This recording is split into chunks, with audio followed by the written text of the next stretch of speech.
Your car can get hacked, but this cyber threat drivers can't ignore because every year vehicles become smarter and more connected and more convenient, but that convenience comes with a hidden cost. And hackers are no longer just targeting computers and phones, they're looking at your car.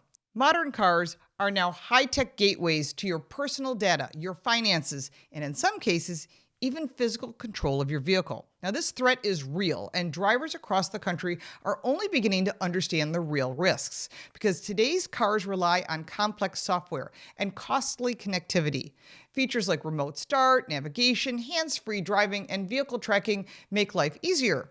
But they also open doors for cybercriminals. And a single weak link, a compromised app, an outdated system, or a hacked key fob can give criminals access to sensitive information, or in extreme cases, the ability to manipulate your vehicle itself. And that's already happened. Now, this is not science fiction because in 2015, researchers showed that hackers could remotely disable a Jeep on the highway.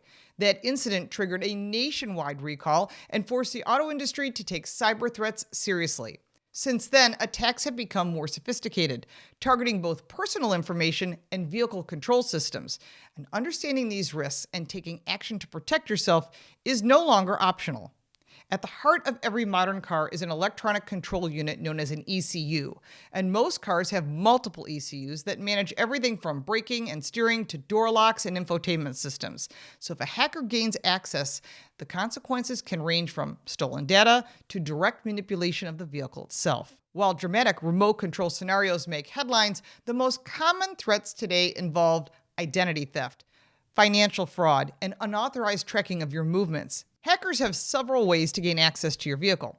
Physical access is one method, such as plugging in an infected USB device or the onboard diagnostic tools that go underneath the dash into that data port.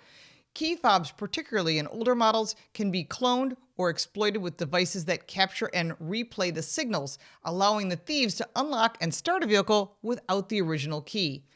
That happens on a regular basis. Now, smartphone apps add another risk because a compromised phone can become a bridge to your car and everything stored on your device. And that includes your passwords, your financial information, and all your notes. Telematic systems, which collect and transmit data about the vehicle, location, and usage, are also vulnerable to cyber attacks. Law enforcement is also seeing a rise in thefts using devices that you can buy online, even on Amazon. And they're particularly targeting Toyota SUVs like the Land Cruiser and the 4Runner. Criminals access wiring through the headlights or taillights and connect a disguised electronic device. This tricks the car into thinking a valid key fob is present. It disables the engine immobilizer and unlocks the doors in minutes. These attacks bypass traditional security measures, showing that even smart key systems can be exploited. This is a problem, and Toyota is aware of it. And automakers are aware of these risks and are continuously improving cybersecurity through encrypted communications, intrusion detection, and software updates. But drivers also have an important role to play. Using only manufacturer-approved apps can keep your vehicle's software up to date and regularly review which devices and accounts can access your car. Remove old devices and unnecessary permissions as soon as possible.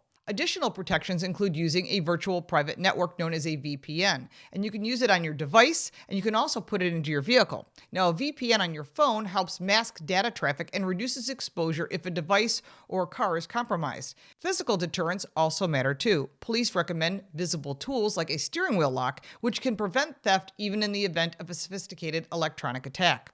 Toyota, for example, offers a bright red lock with 4-point steel contacts that can be seen from the window, a clear signal to criminals that the vehicle is not an easy target. Thieves can use relay devices or emulators to obtain your vehicle's key fob signal and trick your car into thinking that the key is nearby, allowing them to unlock and start it without the fob itself. And I had this happen to me, and I know of a whole bunch of dealers it's happened to them. Because you need to block the signal that stops the relay. Consider utilizing one or more of the following tips to protect yourself. Take all your key fobs and put them in what's called a Faraday bag. These pouches or boxes are the smartest thing you can have. I put all my key fobs for all my cars in it because these signal blocking bags or containers prevent thieves from getting a relay from your vehicle even when it's in your garage, even when it's in your driveway. It'll protect you and it'll protect the car from being stolen. A quick and inexpensive method is to wrap your key fob in several layers of aluminum foil. That will block the signal. Aluminum foil isn't the best permanent solution, a Faraday bag is. Now, another option is to use a metal container. Store your fobs in a metal tin or a box like an old biscuit tin at home. That means they won't get the signal. And you can turn off the fob signal, and you have to check your car's manual for how to disable the keyless entry signal, but that makes it just inconvenient for you. Now, manually locking the vehicle is also another option, but the key fob is what unlocks it. So manually lock your car with a physical key to potentially disable the fob signal. And don't connect anything, including onboard diagnostic tools from insurance companies, those little dongles that are supposed to save you money. Hackers can get into that too. The era of connected cars brings incredible convenience, but it also brings real responsibility. A hacked vehicle is not just a transportation problem. It's a digital, financial, and safety concern. Practicing good cybersecurity habits and taking basic protective steps can dramatically reduce your risk. But cars may be smarter than ever, but keeping them secure and your data is really important, and that depends on you, the driver. If you like this video, give it a like and subscribe for more videos like this, and check out our car review channel, Car Smarts. You can support me by buying me a cup of coffee, and if you want even more content, check out the links in the description. I'm Lauren Fix. Thank you so much for watching.